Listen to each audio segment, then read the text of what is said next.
Jealous sister tried to ruin my baby shower by announcing fake paternity test results.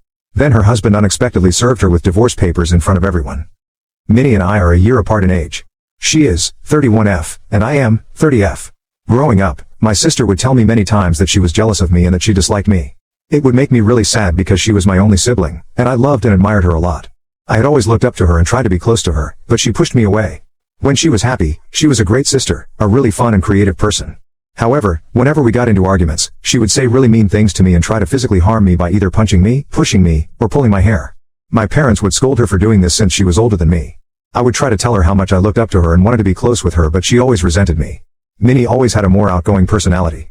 She had a strong passion for the arts, excelling in makeup and fashion. She loved experimenting with her hair and getting tattoos. My mom had started me early in school and eventually, Minnie and I ended up in the same grade because I demonstrated advanced academic abilities according to my teachers. Fortunately, we weren't placed in the same class.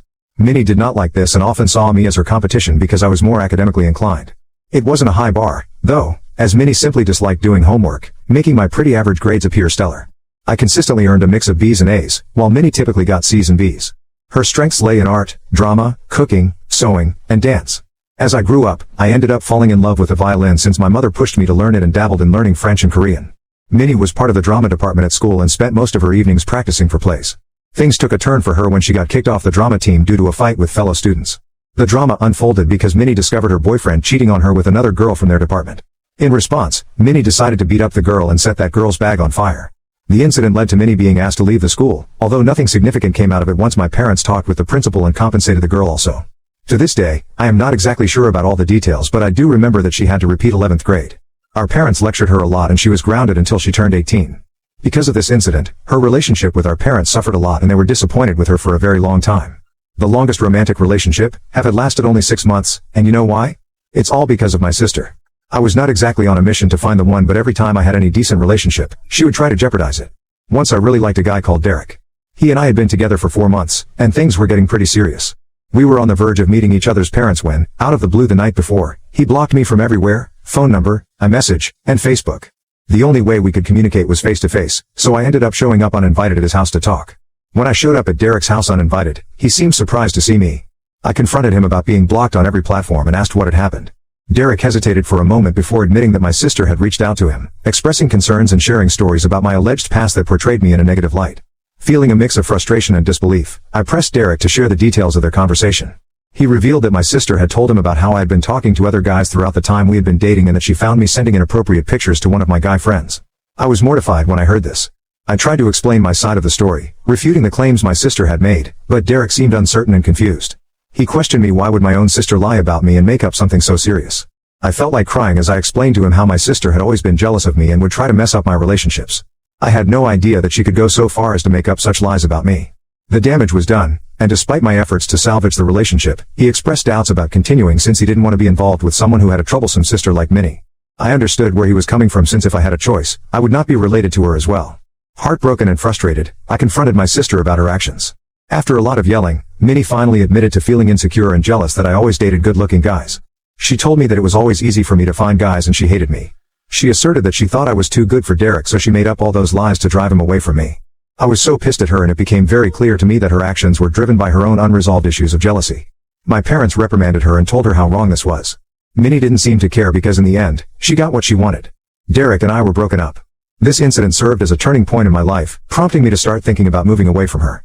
It was a stark realization that, if I ever wanted to have a healthy and lasting romantic connection, I could not have her near me. We both shared a dream of studying abroad. She did have immense potential, but it seemed like fear or a lack of personal research led her to pursue computer science in our home country, following our dad's advice. Witnessing that, I realized I didn't want my parents influencing my future choices. I worked tirelessly to secure a scholarship to study abroad. However, despite my efforts, financial constraints prevented me from going, so I compromised and started university in our country, majoring in what I wanted. However, after a year, my determination to go abroad persisted, and I kept searching for opportunities. Eventually, I secured a scholarship and could finally head overseas to restart my studies. My parents were really sad that I was moving away. On my last night at home, Minnie apologized to me for all the things she had done to me since our childhood. I don't know what prompted her to do so. Maybe it was the fact that I was moving so far away and she could have our parents to herself now. I didn't want to pursue any drama any longer, so I forgave her. During my solo adventure studying abroad, I underwent a significant transformation. I shed some weight, met new people, discovered my personal style, and gained a newfound confidence. Graduating was a major milestone, but the year that followed was tough as I struggled to secure a job. Eventually, I found a good job and settled down. Meanwhile, Minnie finished her bachelor's in our home country. She told me how she wanted to come and study in the country I lived in for her master's, so I encouraged her. She started applying to different universities for scholarships, but her applications kept getting rejected. She started growing frustrated. Once, she came to visit me and she stayed with me for 10 days so I could show her around. She could see that I had changed, and whenever she made any sly remarks to me about my clothes or my hair, I did not listen anymore. I found it very weird how she would try to control what I was going to wear or how I needed to behave in public if she and I went out for lunch. If I had some friends over, she would tell me how she didn't like them and how I needed to find better people to hang out with. There have been instances when I would be enjoying myself with my friends, and suddenly she would get weird without any apparent reason. When I took her to work and showed her where I was working, she was surprised to see how huge my office was. I excitedly told her how I had been presented with opportunities for new experiences in the field I was working in, but then she just went quiet and didn't even seem happy for me. Instead, she shifted the conversation to herself, expressing how she would love the same opportunities and regretting some of her past choices. Later, when we were having dinner, she told me how she wanted to extend her vacation and continue to live with me, but I knew that I could not live with her judgment. I politely told her that it was better for her to find new accommodations if she wanted to stay any longer, because clearly she had some issues with me and refused to talk to me about it. This is when Minnie loses her mind. She started yelling at me about how she was sick and tired of having me in her life when all everybody does is compare me to her and how her achievements in life are never enough. I pointed out to her that I never treated her this way and it was she who always made me feel inferior. Minnie then told me how I was not anything special and that she could have done the same things as me if she had the same opportunities. I told her that we did have the same opportunities growing up and that I decided to apply for universities here and worked my ass off to secure a scholarship while she was failing to secure one and was somehow blaming me for her choices. This pissed her off and she told me that I was just a spoiled brat and that she wished I was never born.